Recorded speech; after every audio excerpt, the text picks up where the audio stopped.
Hello everybody, welcome back. This is your tropical update for June 20th. We're currently watching Tropical Storm Bret making its way across the central tropical Atlantic today towards the Leeward Islands and Windward Islands as well.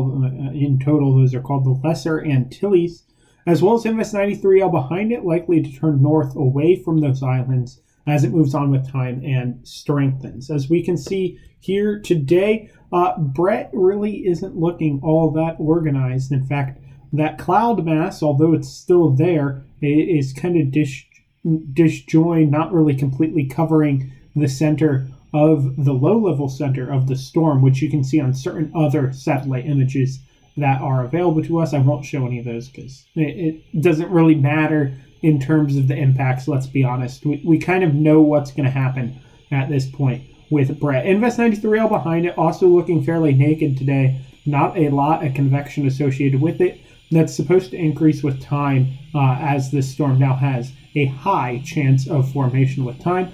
There's another tropical wave behind it looking pretty ragged, basically due south of Cabo Verde, and one coming off of Africa right now. We'll talk briefly about the one coming off of Africa as well. As we can see from the impact map, basically all the impacts shifted a little bit to the south, but more or less remained the same from yesterday. Moderate impacts, that is due to potential low-end hurricane force winds possible on portions of the island, although at this point it might just be strong tropical storm force winds. The real concern here will be that rainfall. We're looking at 4 to 6, isolated 10 in all the areas in yellow there, as well as low chances rainfall and winds in those green areas, and then some blue areas may see some extraneous impacts due to Bret as well. Again, that other Invest is behind it. Invest 93L then does have the potential to form. As we can see here on the European ensembles, it's going to take Bret due west across the islands. Again, the highest winds will be just to the north of wherever Bret makes landfall or crosses the island chain, and then it dies over the Eastern Caribbean. And like I said a few videos ago, that's very common for any time of the year, storms to do this, especially this time of the year. Invest 93L, again, going to head up north. Most of the models take it away from land and out to sea, perhaps maybe watching Bermuda down the line and maybe portions of the northern Lesser Antilles there. But we'll continue to monitor that. And then that wave off the coast of Africa I was talking briefly about, a few models developed that as well. So we'll also keep an eye on that tropical wave. Also off the coast of North Carolina and Virginia, there's something that it appears the ensemble presents as a possibility. I'm not completely concerned about it, but again, a brief system could form there. We'll continue to keep our eye on that. Tropical Storm Bret, again, like I said, if you kind of look below the colors, you can see those white clouds spinning underneath it, and the cloud top really isn't spinning with it. And so that's the basis of the forecast here from the Hurricane Center. No longer expecting it to become a hurricane. High-end tropical storm still possible. And again, the strong tropical storm force winds are likely across areas of the Lesser Antilles. In fact, we can see here who has the highest chance. We're really looking at Thursday afternoon-ish for the best time of arrival. This is the earliest possible time of arrival. We're looking at Thursday morning.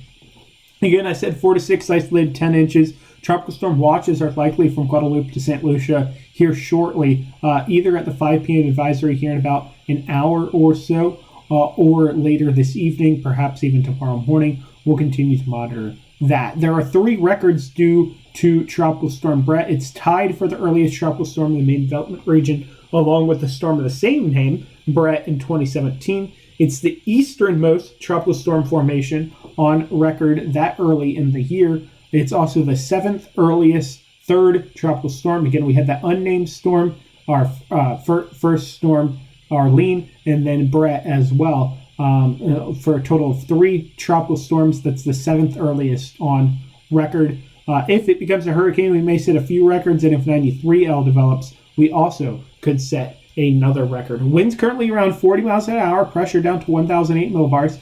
It's worth noting that it appears from some of the satellite data I'm looking at that the Hurricane Center will upgrade this to 50 miles an hour and 1,006 millibars at the next advisory. That's some slight strengthening going on there. Basically, for these models, the spaghetti models today, just act like the H-Wharf isn't there. The H-Wharf, it's the HWFI on these models, and is in purple. Ignore it. It takes the storm way far to the north and way stronger than anybody else is expecting at this point. We're looking at a tropical storm heading due west across the Lesser Antilles, and we're pretty certain about that. The real question is, when does this thing fall apart into pieces? And I would say in about 3 or so days. Speaking of that, let's take a look at one of the model solutions. As we can see here, it goes way north of Barbados, way north compared to some of the other models, but still south of Guadeloupe. So somewhere in there between Barbados and Guadeloupe is where we're looking at the likely point that Bret goes. But remember, those impacts extend far away from the center. That's why we have the impact map to emphasize that. Behind it, you can kind of see a little something going on. That's 93L. I'll show another model here in a second that highlights that a bit better. Here's 93L today. Again, looking pretty ragged, clearly not organized into a tropical cyclone yet, but we continue moderate. 70% chance within the next 48 hours, 80% chance within the next 5 days. Winds now up to 30 miles an hour. And we'll continue to monitor this again, as it should stay away from land, but I can't promise anything with this system. So again, we'll continue to monitor that. Most of the models keeping it at tropical storm strength and moving it away from the islands, although again, we could see some extraneous impacts on the north side of the Lesser Antilles. Again, here's one model solution here. You can see Bret making its landfall or nearing the Lesser Antilles here, as well as Invest 93L, likely a depression at that point out in the central Atlantic. Again, that's all for now. Nothing too crazy, I promise. But we are watching 2 different systems for potential impacts to land. Bret more than 93L, but 93L could become something in the long term. But I'm not hugely concerned about it. For now, our concern remains on Bret, which is likely just to remain a tropical storm, although we could see flooding impacts due to it. That's all for now. Chris Dixon, InfoWeather Media.